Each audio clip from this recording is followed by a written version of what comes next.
Hey, good evening, everyone. This is Landon, aka DJ New Spirit here. I hope everyone's having a safe and wonderful weekend. Breaking news, and this is to everyone who is into the MMA world and who have just watched the UFC 159 card last night. Early this morning, after the post-press fight conference, Danna White had announced that Anderson Silva had called out a challenge, and yet by the Yahoo Sports authority, and with the link actually is at the bottom of the description of this video, it has been confirmed that Anderson Silva has issued a challenge to Jon Jones. And as we all know, this is more than likely the super fight that we've all have been waiting for. More than likely, Anderson Silva is a well-rounded and excellent striker, as well as a above advanced jiu-jitsu specialist and taekwondo specialist. Jon Jones Bones is a phenomenal striker. He is a explosive athlete, and he is definitely a fantastic wrestler and submission specialist, as well as a ground and pound fighter.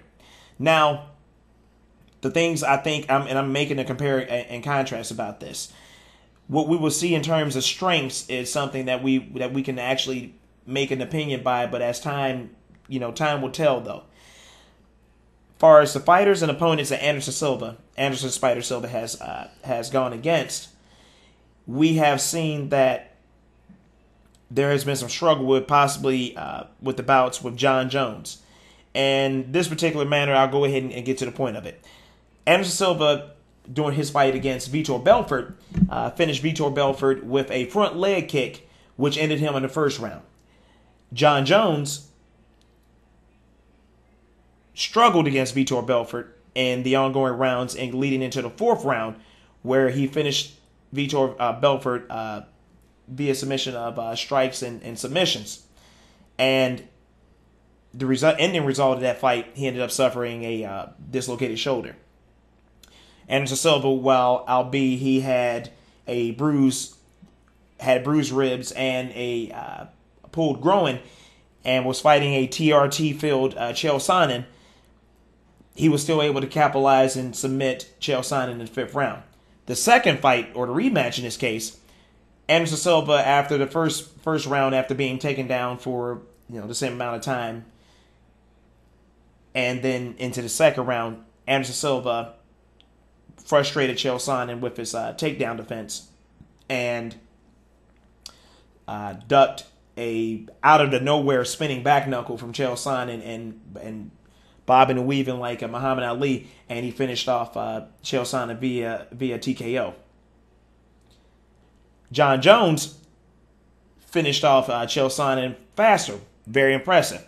But another end result, the man suffered a compound fracture within the V sector of his toe, from the toe being bent out of place, out of socket, and then you see the splinter of the bone going through it. I'm not even talking about it. It was disgusting.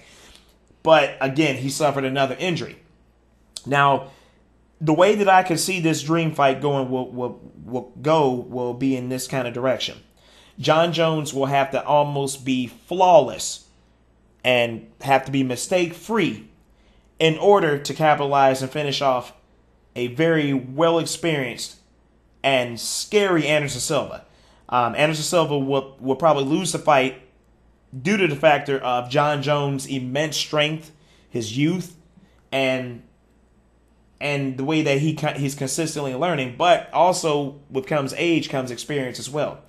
But I feel that for Anderson Silva to issue the challenge to Jon Jones, I think that there's something that he sees that many of us doesn't see. Maybe he sees something that makes Jon Jones vulnerable, which I kind of do see at times. Jon Jones, albeit, is a very he's just an explosive fighter. If not only explosive, he picks you apart as well. I would think the difference on feet, though, is that Anderson Silva is a calculated attacker. He's patient. He waits for his opportunity to counterstrike. And beyond that, although his frame may not look like somebody that's strong, Anderson Silva is surprisingly strong. And going back to in compare and contrast, Anderson Silva finished off Stephan Bonner while Stephan Bonner was on TRT, or in this case, he was directly on steroids. He finished him off with a knee while frustrating Stephan Bonner from any takedowns. He finished him off with 1 round. Right beginning where Jon Jones, before he actually matured into the fighter that we see now, struggled against Stephan Bonner for all 3 rounds. So it's kind of back and forth with this one.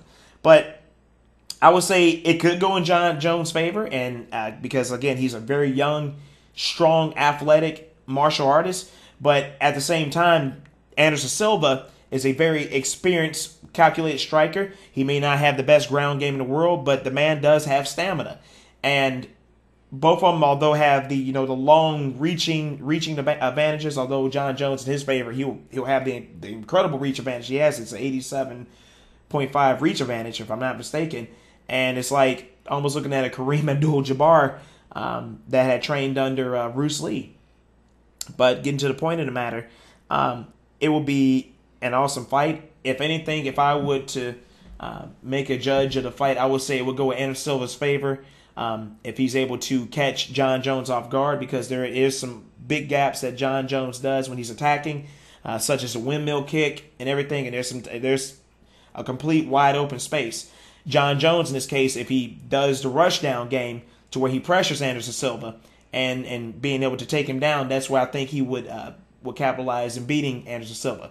But we don't really know. But I would say, if anything, Jon Jones has got to be on his game during this. We don't want to look past the Chris Weidman or Gustafsson fight, because Chris Weidman will be, of course, be going against Anderson Silva. So we won't want to look past this fight and go into things. But I just wanted to let the whole World Wide Web know that this is going to be confirmed. If I would say if Silva is able to beat Chris Weidman, and then maybe in the future before Jones fights Gustafsson, or maybe if he has to fight Gustafsson, we'll soon find that out.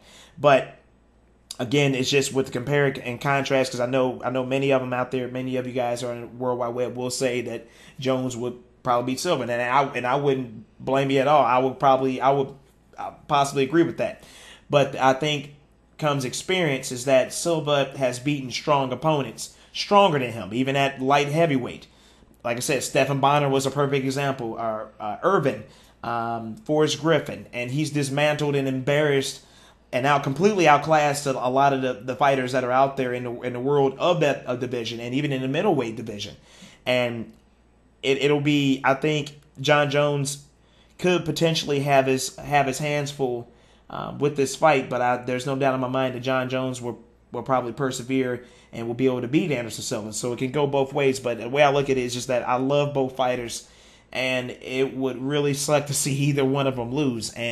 But I mean, I think it's going to be an explosive and like beyond amazing fight that's going to come up. But getting to the root of it all, I think that it's going to be awesome. So you guys keep your fingers crossed. Let's see how this goes. But look at the Yahoo link description. And again, Anderson Silva was the person who issued the challenge. So you guys take care. God bless. And you all have a nice evening. Take care. This is Landon, a.k.a. DJ News Spirit. Peace.